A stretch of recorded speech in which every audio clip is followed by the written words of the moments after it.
O jovem rico queria seguir Jesus. Marcos capítulo 9. Jesus ia caminhando quando chegou alguém correndo, caiu de joelhos diante dele e perguntou: Bom mestre, que devo fazer para herdar a vida eterna? Jesus falou: Por que me chamas de bom? Para começar, né? Ninguém é bom senão só Deus. Conheces os mandamentos: não cometerás homicídio, né? Não mate ninguém, não cometa adultério, não roube, não levante falso testemunho, não cometa nenhuma fraude, honre teu pai e tua mãe. Né? Homicídio é não matar ninguém, nem em palavras, né? Nem fisicamente. Adultério é a traição, né? E a sujeira sexual, de alguma forma. Não roubar, não tirar nada de ninguém, não falar falso testemunho, né? Nada de calúnia e difamação dos outros. Não fazer nenhuma fraude, né?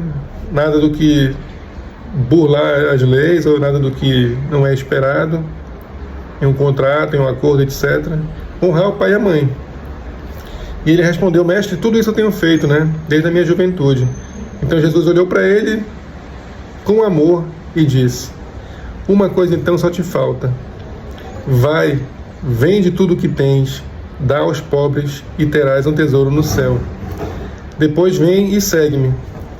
Ele, porém, ficou com pesar, né, por causa dessa palavra, e foi embora, cheio de tristeza, porque ele possuía muitos bens. Olhando ao redor, Jesus falou aos discípulos: Como é que é difícil para os que possuem muitas riquezas entrar no reino de Deus. Os discípulos ficaram espantados com essas palavras, e Jesus voltou a falar: Filhos, como é difícil entrar no reino de Deus. É mais fácil um camelo passar pelo fundo de uma agulha do que um rico entrar no reino de Deus. Eles ficaram ainda mais perplexos, e uns diziam aos outros: Quem então poderá salvar-se? Olhando bem para eles, Jesus lhes disse: Para os homens isso é impossível, mas não para Deus, pois para Deus tudo é possível. Pedro começou a dizer-lhe: Olha, nós deixamos tudo e te seguimos. Jesus respondeu: Em verdade vos digo, ninguém que deixe casa, irmãos, irmãs, mãe, pai, filhos e campos, por causa de mim e do Evangelho, ficará sem receber 100 vezes mais. Neste tempo agora, casas, irmãos, irmãs, mães, filhos e campos, com perseguições, e no mundo futuro a vida eterna. Porém, muitos dos primeiros serão os últimos, e os últimos serão os primeiros.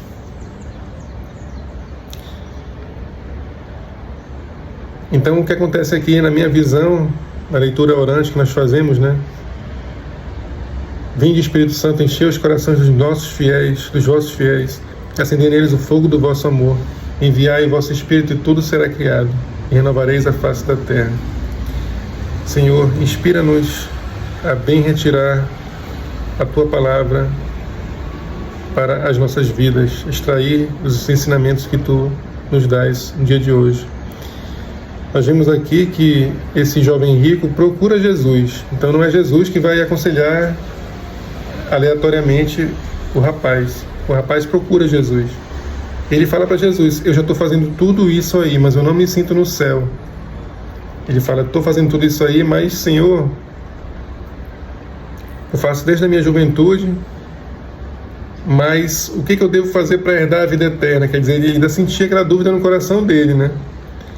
E é isso que a gente sente também, né? Então, quando a gente tem a entrada na igreja, a gente sente uma purificação, né? Quando a gente sai do mundo e entra na igreja, né?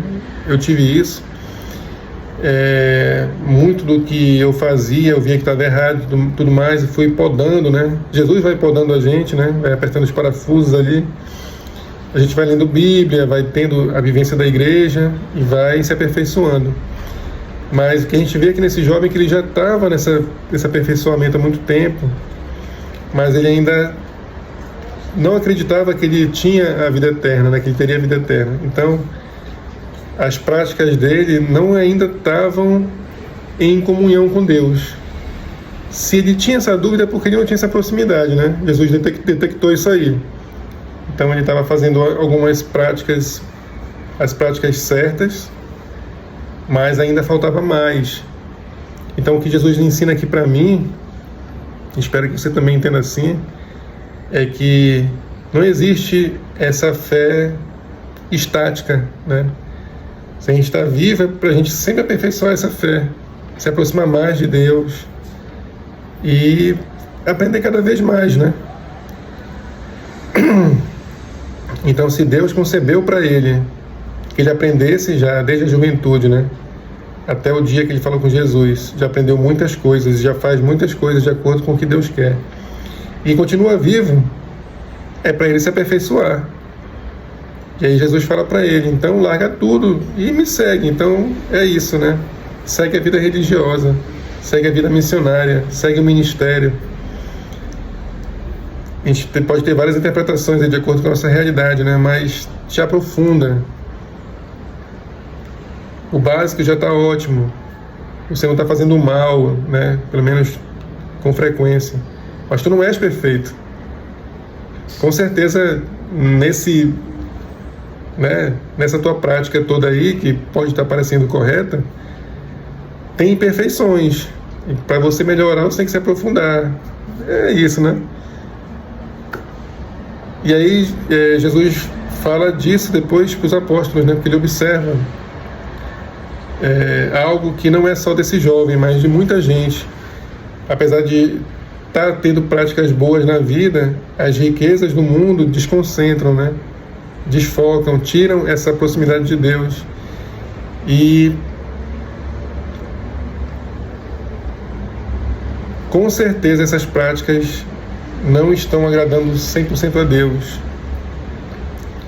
É por isso que Jesus fala que eles não vão ter o reino de Deus, porque as riquezas vão impedir de esses olhos se abrirem, porque os mandamentos são os princípios, né? Mas nós temos muito mais ensinamentos aqui na Bíblia. Olha o tamanho disso aqui, né? Então, é um caminho infinito. A gente vai continuar aprendendo sempre pela eternidade, né? Louvando ao Senhor e aprendendo com Ele, vivendo com Ele, né? Então, se foi estancado isso aí, se aprendeu um pouco e estancou-se e não continua o aperfeiçoamento, e está vivo, não está servindo a Deus. Se a gente tem um aprendizado, mas não está aplicando, e não está aprendendo mais, não está fazendo valer essa vida, né? Que Deus está dando para a gente, porque Ele continua dando o sopro da vida para a gente e dando oportunidade de aprendizado. Então a gente não está agindo de acordo com Ele. A gente tem que sempre se aprofundar. Se Ele já deu essa profundidade no início, nós temos que continuar se aprofundando e se aprofundando. Não existe vitória, não existe um ponto que a gente fala, opa, já ganhei o jogo, não. Enquanto a vida, há esperança, né? E enquanto a vida, há falha também. E a gente tem que se aperfeiçoar. E eu acho que muito bonito isso, né? Ele dizer que essa riqueza não é só dinheiro, né? Ele fala que quem abandonar tudo, mãe, pai, filhos, campos, né? Quer dizer, se você quer se aperfeiçoar e ver que tem que largar, largue. Não é só dinheiro, né? Largue tudo. Tudo aquilo que você tem de valor. Porque o seu valor é Deus. O resto passa e Deus fica. A sua vida com Deus, né? Vai continuar para sempre. Que lindo isso, né?